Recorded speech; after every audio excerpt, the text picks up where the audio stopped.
Segja, já, þetta dásamlegt, ég búinn að heyra þetta áður, já, þetta dásamlegt, já, ég heyri þetta einmitt líka síðast, já. Við erum búin að heyra þetta svo oft, sko, að við erum gjörn á að þetta bara svona hægt að hafa djúpstæð áhrif oft á okkur. Ég segi þetta einu sinni enn. Áttið ykkur á því að í Kristi hefur þér, ef þú ert trúaður á Jesú Krist, hefur þér verið gefið hlutdeild í guðulegu eðli.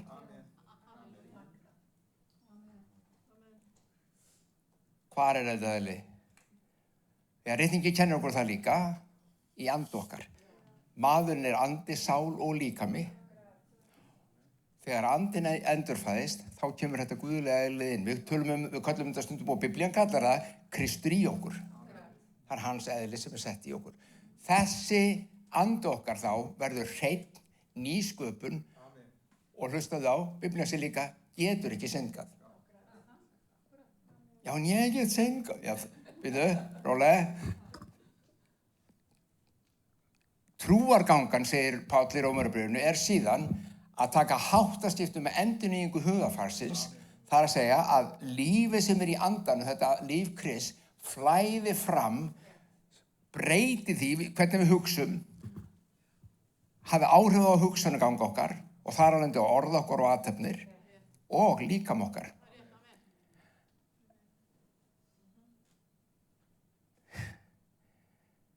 Við hugsum svona, já, ég alltaf að gera eitthvað rangt og það svo erfitt að Guð getur varla fyrirgefðu. Hann búinn að fyrirgefa þér. Hann búinn að frelsa þig. Hann búinn að gefa þér líkt líf. Þú átt þetta innan með þér. Það ný sköpun innan með þér. Það þú sem getur ekki fyrirgefið að þú sért ekki búinn að endurnýja hugaðinu. Það þitt klúður en ekki mitt. Nei, skilur hvað fara. Það eru við sem erum hörð á okkur. Við lemjum okkur niður ef við klúðrum. En Guð gera það nefnilega ekki. Við lemjum hvort annað niður ef við klúðrum. Ég meina ekki þessi kirkja, en fullt af kirkjum gera það alveg. Þú veist. Fullt af kirkjum gera það. En ekki við, það sjálfsög ekki. Ekki þið allavega. Eða þið sem heima sittið. Skilur hvað að fara? Við erum svo hörð á okkur, en samt segir Biblían okkur að þetta líf sem innra með okkur eilíft líf, það gefið okkur og það verður ekki frá okkur tekið. Við þurfum hins vegar, segir Biblían líka, svo ég vitnum í hana, að iðrast. Og hvað iðrun? Skiptum skoðun. Það bókstafleg merking orðsins að iðrast í grískunni. Að skipta skoðun. Fyrir við erum oft með þetta, þú veist, að gráta hástöfum og finna til á því okkur líf svo illa sem gerðum. Ok, það er ekki iðrun. Það tilfinningarnar sem taka yfir af því þú vissir og gerði, þú klúðraði hlutunum. Og þú skammast sín og allur pakkin. Það er ekki iðrun. Iðrun þegar þú stendur upp, gengur sviðan út, ekki, ég vona Guð hafi fyrirgefið mér, heldur, hei, ég ætla að hugsa þetta öðruvísi núna. Ég ætla að leyfa huga mínum að endurnýjast í þessum efnum og láta anda minn sem innan með mér hafa áhrif á það hvernig ég hugsa og hvernig ég tala og hvernig ég aðhefst, og það að taka háttaskiptum með endurnýjingu hugarfarsins og láta því góða, fagra og fullkomna stjórna líf okkar. Ég get lofa þér strax, ef þú þarf að rembast þessu rjúpavustöðinni og gera þetta bara með hugaðinum, það mun ekki ganga. Það mun ganga annað slagið og rosa fínt hér og rosa fínt þar, en svo allt í hennu bara gerist eitthvað. Þú þarft alltaf að láta lífsins anda flæða frá þér. Þess vegna ég þreytist ekki að segja, þú lifir trúarlífinu innan frá út. Alltaf. Ekki utan frá inn. Ok, nú ég farin að predika sögum predikunum síðast 2 skiptin. Það var ekki það sem ég ætlaði að gera, sko. En þetta bæði stórt og mikilvægt. Og bara rétt áður en að ég fer í efni dagsins, sem hvaða afleiðingar hefur þetta sem ég að segja núna og búin að vera að tala á bænalífi okkar og trúarlífi okkar. Ok? En lesum við Kólossabréfinu. Því að í honum, Kristi Jesú, býr öll fylling guðdómsins líkamlega. Vantaði ekkert upp á það. Hann hafði alla fyllingu og hefur alla fyllingu guðdómsins. Í dag situr hann við hægri hönd föðurins á himinhæðum og í honum býr öll fylling guðdómsins. Það Kristur Jesús. Og í honum, það í Jesú, sem höfuð hvers konar tignar og valds, höfuð hvers konar tignar og valds. En það er samt eitthvað svona vald hjá mér annarslega sem ég er ekki búin að losna við. Hann er höfuð þess. Já, en hvernig losna ég við það? Hann er höfuð þess. Leyfðu honum. Leyfðu honum. Hann er höfuð hvers konar tignar og valds og í honum hafi þér nú öðlast hlutdeild í þessari sömu fyllingu. Áttið ykkur á hvað þetta er stórt. Þú ert ekki bara einhver sem lítið eða ekkert getur. Þú ert ekki einu svona ormur. Ó, ég aumur maðkur. Nei, þú ert það ekki. Þú ert ekki einu sinni þar. Það er ekki nálægt í að vera það sem þú ert. Þú ert Guðs útvaldi lýður með hans fyllingu og hans eðli og hans karakter, hans DNA í þér. Það er komin tími að við vöknum upp til meðvitundar það hver við erum. Og vitið af hverju við erum ekki þar öll í dag? Sum ykkar eru þar vonandi og flest vonandi öll, ég kannski bara predika á sjálfum mig. En nóg það, vitið af hverju við erum þar? Vegna þess í áratugaraðir og í aldaraðir hefur kirkjan og trúarbrögð kristninnar kennt okkur eitthvað allt annað. Búin að kenna okkur allt aðra hluti. Og af hverju hafa trúarbrögðin kennt okkur aðra hluti? Til að stjórna okkur. Stjórntæki. Helviti býður þín ef að þú veist. Hvað trúaður einstaklingum vill ekki lifa í hreinleik og réttlæti og vera réttur fram með Guði. Og ef að sá sem predikar orðið er búin að kenna þér, orðið segir að þú ferð í víti, kæra mín, ef að þú ekki. Það er stjórntæki.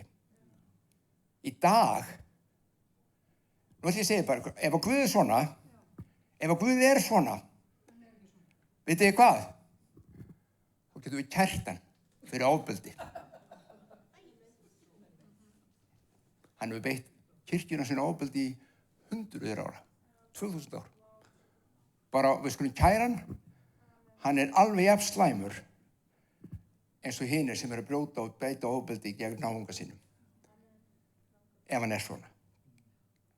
En svona er hann ekki. Þetta er mynd sem Guð hefur fengið frá mönnum sem ekki hafa þekkt hann eða hafa viljað af einhverju ástæðu, meðvitað og ómeðvitað, mála honum mynd eins og hann er ekki. Hefur verið máluð mynd af þér eins og þú ert ekki. Hefur einhver sagt eitthvað um þig eins og þú ert ekki. Þú heyrir eitthvað sem, hvað sagði ég? Á ég hafa sagt þetta? Á ég hafa gert þetta? Þú veist, hvað það nú er sem er. Við erum búin að mála svona með kirkjan, þar sé að trúarbrögðin, ekki hinn hreina tæra trú andans eins og við verðum að tala um áðan, en trúarbrögðin, kerfi mannsins í kringu trúna, hefur boðið þessa trú. Ranga mynd af Guði. En vitið það, hann fletti vopnum, tigninnar og völdin, leiddi þú opinberlega fram til háðungar og hrósaði sigri yfir þeim í Kristi. Svona endaði Kólossabréfið, ég sleppti öllu versunum á milli. Vitið hvað gerðist og þetta tíðkaðist og Rómverjarnir notuðu þetta líka, ef að þeir voru í stríði og þeir sigruðu einhvern her í nágrannaríki eða eitthvað staðar lengst í burtu, þetta var nú stórt flæmi. Þegar þeir voru búin að sigra herinn, þá tóku þeir konunginn eða herforingjana og fóru með þá til Rómar. Fóru með það inn í borgina, síðan röðuðu sér upp, sikkurum megin við, og þeir leiddu hann í fjötrum eftir götunni og leiddu fólk í hæðan. Þeir leiddu þann sem tapaði stríðinu fram til háðungar. Það kæfti konunginn eða herforingjan. Kristur tók höfðingjan hinn illa. Ekki litlu púkan hans, heldur hinn illa höfðingja. Leiddi hann fram til háðungar í andaheiminum og sagði, hann er sigraður. Og þetta er bara einn af mörgum ritningarstöðum sem segja okkur hver við erum og eins og ég sagði vandamálið ekki á orðið kenna okkur rangt heldur hefur við túlkað það eða fengið kennslu það að þetta sé einhvern veginn allt öðruvísi. Flestir trúa nefnilega Guð sé harður húsbóndi og þá komum við að því hvernig virkar þessar staðreyndir það hver við erum í Guði og hvað hann hefur gert, hver andi okkar hvernig virkar það, hvaða áhrif hefur það á trúarlíf okkar. Og nú ætla ég að segja eitt. Sumir ykkar búin að ná þessu og viti hvað ég að tala Þeir sem ekki eru það, þessi stund núna, næstu 15 mínútur geta gjörbylt þínu trúarlífi ef þú vilt. Bara bylt því. Viltu? Allir, nei. Já, amen, amen.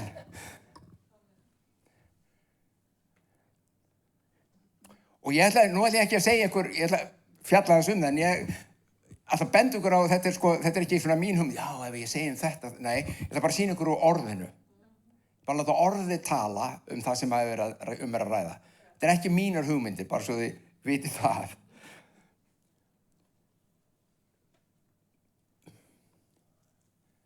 Sum okkar, margir kristnir, eigi erfiðleikum með það að treysta Guði fyrir öllu í lífi sínu.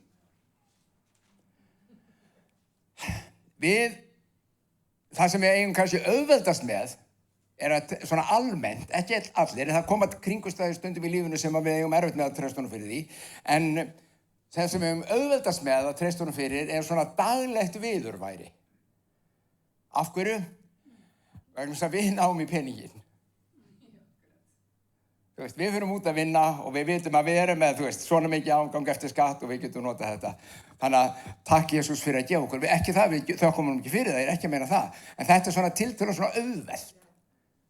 Því hann gefur okkur, Biblían segir, hann gefur okkur þrekið, kraftinn og allt til þess að vinna og ná í aurinn. Okay? Svo koma aðra hlutir. Djúpstæð vandamál í sál okkar. Líkamlegu krankleiki. Nú erum við að treysta Guði fyrir því. Nú, hvað mennarðu? Já, ég er búin að biðja lækningu í 20 ára, hann ekki komin enn. Skilur hvað fara? Það svona að misjafnt eftir hvað það er auðvelt að treysta Guði fyrir. Og sumt, og hér gallinn í kenningunni á mörgum stöðum, að við trúum því jafnvel að Guð svari okkur og gefi okkur það sem við þörfnumst allt eftir því byggt á því hvernig við höfum staðið okkur. Ef við stöndum okkur rosalega vel og biðjum rosalega mikið og erum alveg ofboðslega heilög, þá meiri líkur á að hann gefi okkur þessa hluti sem við þörfnumst. Þetta birtist svona. Ég skil nú alveg okkur, ég ekki búin að fá þetta svar vegna þess að líf mitt hefur nú ekki verið upp á marga fisk undanfarið, þannig ég hef nú ekki alveg verið að standa upp, Ok. Og hvað hefur það með endurfæddan andaðan að gera? Var það hann sem var að klikka og klúðra eða? Nei. Ég ætla að segja þetta í lokin, ég ætla að segja þetta núna. Þegar þú gafst líf þitt Kristi, þegar þú endurfæddist, varst raunverulega Kristi, frelsaðist, eða hvað við köllum þetta. Þegar þú gerðir það, þá baðstu hann væntanlega að fyrirgefa syndir og baðstu hann að koma inn og eitthvað svoleiðis. Þurftir þú, og nú spyr ég þig, þú ert ekki að svara upp á, þú svara fyrir þig bara, þurftir þú í 2 mánuði, 3 mánuði, 10 mánuði, 2 ár, 20 ár að grátbiðja hann að frelsa þig, svo varst ekki viss hann vildi það? Nei. Hvað okkur boðað þar? Okkur boðað það að hann kom og dó fyrir syndur okkar skilyrðislaust, hann elskar þig, hann á lífið fyrir hvert mann, hann hefur sætt heiminn við sig, allir sem vilja taka mótinu með trú, gefur og réttir og Guðs borð. Þetta það sem við fengum boðað og við stígum bara inn í það. Þegar við erum komið þangað, þá stígum við út í og byrjar gangan. Og þá eins og allt breytist. Nú þarf ég að vera, þetta, hann var góður með þarna vegna þess að það hann búin að gera. En núna, allt sem hann búin að lofa mér í viðbót, og svo byrja bara erfið streð og ganga. Hvað nú? Núna höldum við allt í einu að það sem hann gaf okkur í byrjun, meðan við vorum ekki einu svona pæli í honum. Við vorum ekki einu sinni börnin hans, við vorum bara, hann getur nú bara átt sig þessi, og svo frelsar hann okkur dýrlega, og svo byrjum við að ganga með hann og þessi, hei, hvað er þetta að gera, Halldór? Þú fær nú ekkert í kvöld frá mér, sko. Já, hvað? Sjáu hvað er bogið við þetta? Það er eitthvað alvarlega bogið við þetta. Þakka að fara nú í soninn og ég finn að núna byrja alveg, vist. Fram að þessu búið að vera yndislegt. Meira sé að þegar ég var bara í syndinu og ruglunu, þá elskaði mig alveg út af lífinu og gaf lífsitt í dauðan fyrir mig. Leið ég kom og var barnið hans.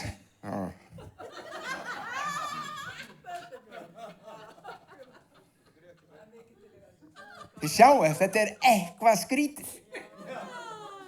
Þetta er einhvern veginn, þetta á ekki að vera og samkvæmt ritningunni, ég ætla að uppbörja ykkur, samkvæmt Biblíunni þá er þetta ekki svona.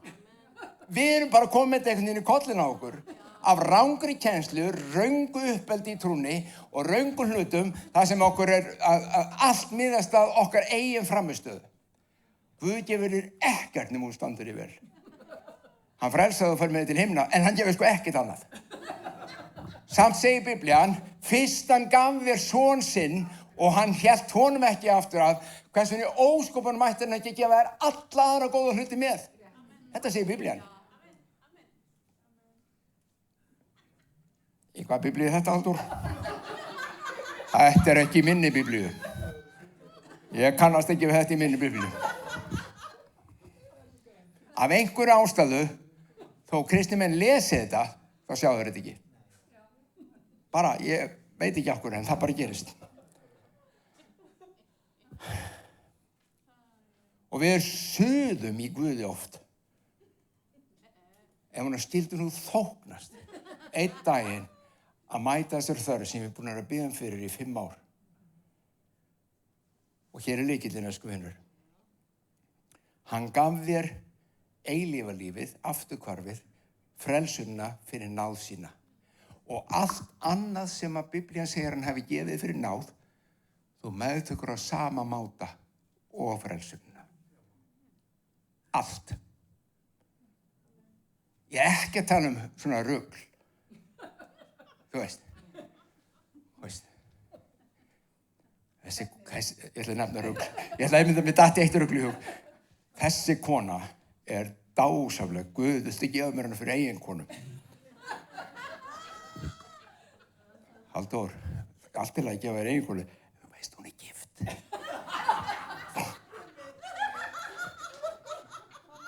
Halleluja. Ég kem í gegn djöflunum. Stend í gegn djöflunum og þessu hjónabandi. Þetta er mín kona. Guð er búinn að sýna mér það. Þetta er náttúrulega ýkt. En þetta, þú veist, bara taka þetta, mildi þetta niður. Bara helmingi þetta og deilið með 5 og 10 og öllu þessu. Og bara alla þessa hluti sem eru ekki gefnir fyrir náð. Fullt af hlutum í lífinu sem Biblían segir ekki að sé búið að gefa okkur fyrir náð. En þá hluti sem búið er að gefa okkur fyrir náð, meðtökum við á sama máta eins og frelsið. Er þið með? Og nú ætla ég að sýna ykkur úr orðunum. Efesus, ég held ég sé með þetta hérna, býtu. Þetta er allir versin sem ég ætla að lesa á þann, sko. Steingleyma ég var með þetta hérna. Sjá. Ámóði skuldabröðu, flettið vopnar og djúp og þarna ekki verið. Þetta segi ég þá, það er Páll sem er að tala í Efesubréfinu, þetta segi ég þá og vitna í nafni Drottins að þér megið ekki framar hegða ykkur eins og heiðingjarnir hegða sér. Þetta er bara ekki versin sem ég ætlaði að lesa. En veitu, þetta er ágætis vers samt. Hvað er þetta vers að segja okkur? Það sama og ég var að tala á hann, að taka háttaskiptum endurnýjingu hugarfarsins. Ekki hegða ykkur eins og þeir sem ekki hafa anda Guðs. Láti anda Guðs koma og þá voru hegðun ykkur líf allt öðruvísi. En þetta er ekki versin sem ég ætla að lesa, bara ekkert. Þetta er það. Ég bið Guð Drottins vors Jesú Krist, föður dýrðarinnar, gefa ykkur andaspeki og opinberunar. Svo þið fáið þekkt hann. Ég bið hann að upplýsa sálarsjónu ykkar svo þið skiljið hversu von sem hann hefur kallað okkur til, hver ríkidómur hans dýrlegu arfleðar sem hann ætlar okkur meðal hennar heilugu og hver hinn yfirgnæfandi máttur hans við okkur sem trúum. Hvað Páll að segja? Ég bið heilagan anda að kenna ykkur, að sýna ykkur, að opinbera ykkur, að þið mættu vita, og vitið það, þarna kemur, þetta alveg lykilatriði þessi bæn hjá Páli, vegna þess að þetta aðal vandamáli hjá trúum. Við vitum ekki. Vanþekkingin að drepa okkur. Þið með mér? Vanþekkingin að drepa okkur. Við förum á mis við hluti í trúnni og í lífinu með Guði vegna þess að bara við vitum ekki, við bara svo önum við bara út og í dauðan. Já, og sjáu, þetta alveg óbúið og Páll segir, ég bið að þið fáið að skilja hvað það sem hann hefur gefið ykkur, hver arfleiðin og hvað hann hefur sett í ykkur. Þetta sami áhrifamiklu kraftu í mátturinn sem hann lét koma fram í Kristi, hann vakti hann frá dauðum og lét hann setjast sér til hægri handar í himinhæðum ofar hverri tign og valdi. Allt hefur hann lagt undir fætur honum og gefið hann kirkjunni sem höfuðið yfir öllum. Komum við aftur að þessu.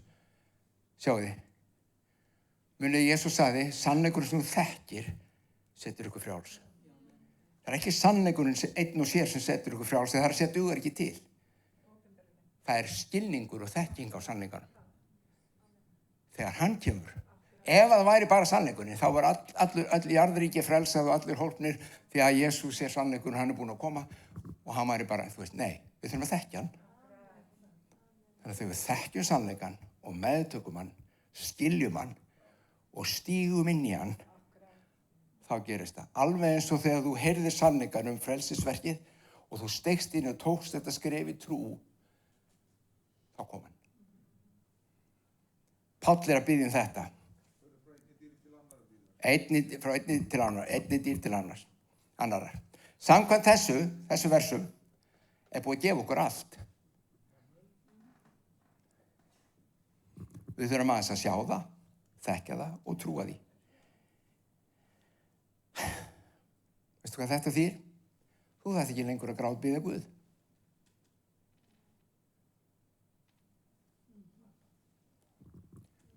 Og þetta segir öðruvísi. Þú þarft ekki einu svona biðja hann lengur að lækna þig.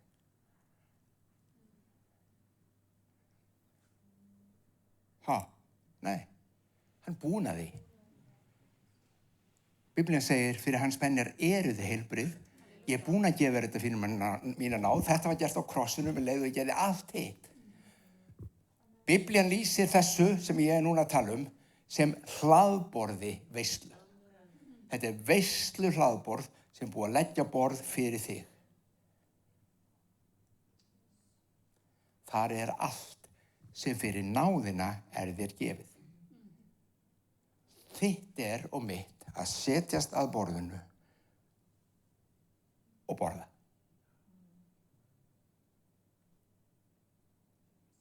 Þú þarft ekki að grábiðja, þú þarft ekki að efast.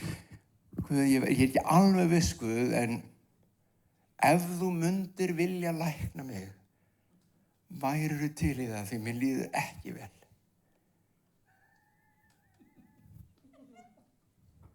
Ef það þinn vilji.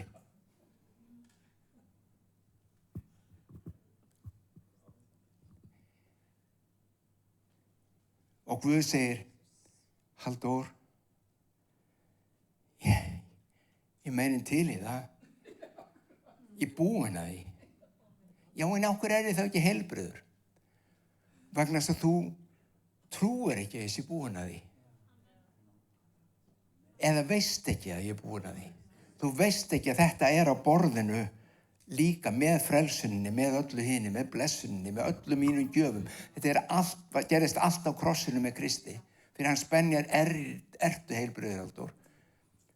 Þegar svo opinberun þekking, og það það sem Páll var að biðja ég bið að þú sjáir þetta. Hvað búið að gefa þér? Og hvernig virkar þetta? Og ég ætla að klára með þessu, hlustiði. Það var í litla bók sem heitir Fílemón. Bara einn kaflinn held ég, það ekki? Jú. Já, hlusti á þetta. Minnum þetta er svo sniðugt nöfn, það er sniðugt nöfn í þessu, sko. Það minnum alltaf á Óli Alexander Fíli Bom Bom Bom. En það er svona, það er svona, þú veist, við sem eru gömul, við þekkjum það sögur. Nei, ákvarðat. Það er bara, þetta eru snildarsögur. Hlustið á, ég ætla fyrst að lesa þetta á ensku, en vegna þess að, á íslensku, en vegna þess að enska þýðingin segir þetta ennþá nákvæmar, þá ætla ég að lesa hvortveggja. Í íslenskri þýðingu, Biblíunni, sem er Fílemon 7. vers, segir, þetta er sama raunverulega eins og Páll var að biðja í Efesus, ég bið að þú fáir að sjá og skilja. Hérna segir hann, ég bið þess að trúin þín sem þú átt sameiginlega með okkur, eða átt með okkur, verði mikilvirk í þekkingunni á öllu því góða sem til í Kristi. Það er að segja, bænin er þessi, ég bið að trúin í þér og mér og í kirkjunni verði mikilvirk. Hver vill ekki mikilvirka trú? Vill einhver handónýta trú? Vill einhver trú sem að gerir ekkert? Þú veist, ég get ekki einu svona lækna sko hausverk í flugu. Þú veist, það er, við erum bara búin að reyna og trúin okkar er svo, hún er ekkert. En veistu hvað? Vitið hvað? Biblían segir, Jesús sagði, þú hefur alla þá trú sem þarft og hún er ekki stærri en mustaskort. Þú þarft ekki, rosalega þessu stóna trú. Það er ekki svoleiðis í gangi, við höfum öll trú. Allir menn hafa trú. Og hún er gefin okkur innra með okkur og við þurfum bara að sjá það. Vilt hana mikilvirka, vilt hún virki vel? Ok, þá þarft þú að vita af öllu því góða sem til í Kristi. Ef þú veist það ekki, þá verður trúðin ekki mikilvirk. Í enskunni, hlusti nú.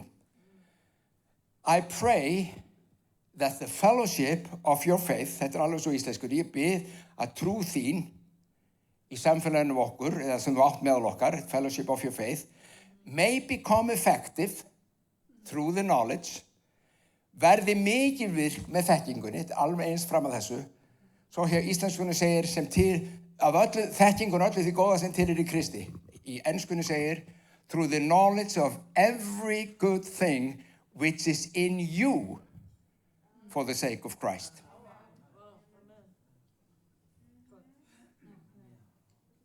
Ég bið, með öðrum orðum, ef við orðum þetta, ég bið að þú og þín trú og samfélag okkar í trúni saman virki eins og hún á að virka, verði mikil virk og framkvæmi tákn og undur fyrir Guðsríkið, breiði út Guðsríkið, bæði okkar eiginlífi, fjölskyldunni, kirkjunni, landinu okkar, borginu okkar út fyrir þess vegna.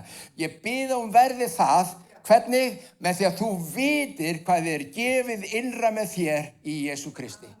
Þegar þú veist það, þá virkar trúin þín. Ef þú veist það ekki, þá brölturu í blóði trúar. Þetta er ekkert að ganga, þetta er alltaf eitthvað vesen. Af hverju virkar þetta ekki, Jesús? Af hverju virkar ekki trúarlífið? Enn og aftur, ég er ekki að tala um ykkur, en það er fullt af kirkjum þar sem þetta er vandamál. Þú veist, þetta er ekki hér, ég veit að átta mig alveg á því, það er engi hér, þú veist, þannig að þau eru bara, þú veist, nú er ég bara að kenna hinum. Trúarlífið mitt er bara ekki einhvern veginn að virka eins og mér finnst það eigi að virka eða eins og Biblían segir hún eigi að virka. Það er bara ekki. Það er búið að gefa þér allt sem þú þarfnast. Fyrir náð Guðs, allt sem gefið þér fyrir náð Guðs, þú getur fundið hvað það er í Biblíunni og ekki láta neitt segja þér að það sé búið að taka það í burtu og hann sé hættur öllu þessu. Vitið af hverju koma kenningunum að Jesús sé hættur að lækna til dæmis? Það er bara vegna þess að það fólk sem kom með það kenningar sá aldrei neitt læknast. Það var að koma í skýringu. Ef að Jesús sagði, farðu og læknaði sjúka, svo svo ferð þú að lækna sjúka og enginn læknast, þá voru að útskýra eitthvað, það er ekki að því ég er svo lélegur pappír, hann er bara hættur að lækna og smátt og smátt þróast bara heilu kenningarnir og það, og það er heila kirkjudeildur það að Jesús er bara hættur og sagði, þetta hætti bara með postulunum 12. Búið.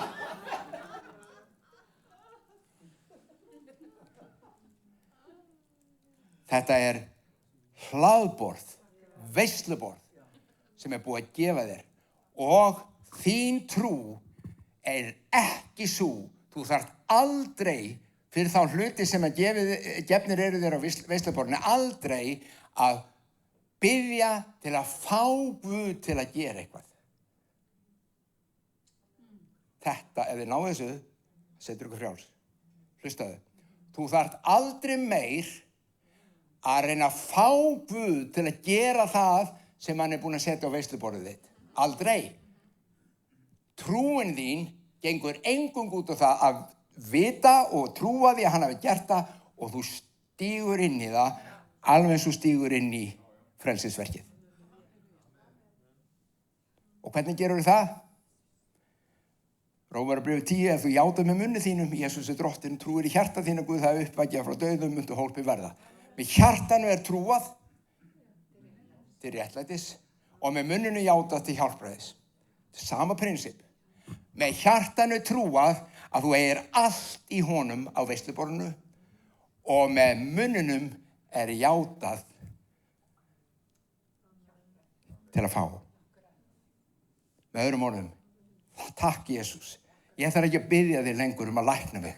Þú hefur læknað mig og ég ætla að breyta, ég ætla að iðrast þess hvernig ég hef talað. Nú ætla ég að byrja að tala öðruvísi. Nú ætla ég að byrja, í staðinn fyrir að segja þér hvað mér líður illa, þá ætla ég að segja því sem er að í líkamanum frá þér. Náðu þessu. Í staðinn fyrir að tala stöðugt við þig, Guð, það sem er að hjá mér, þá ætla ég að tala við það sem er að hjá mér þig. Hei, hann er búinn að gefa mér allt. Hei, þú olbói hérna. Þú skalt geta rétt úr þér. Þú fótleggur sem er haltrar. Þú skalt ganga, þú byrjar að tala inn. Hvað er það að tala? Þetta er bara bull, alltaf minn. Því er ekki að vera að tala eitthvað svona bull. Það þýr ekki að vera að segja, ég er ekki að tala um það að þú er að fara í eitthvað felulega blekkingaleik. Ég er ekki að tala um það, ég bara viðurkenni ekki sem er höfuverk. Ég er ekki að tala um það. Það er ekki það. Við erum ekki að fara í eitthvað svona,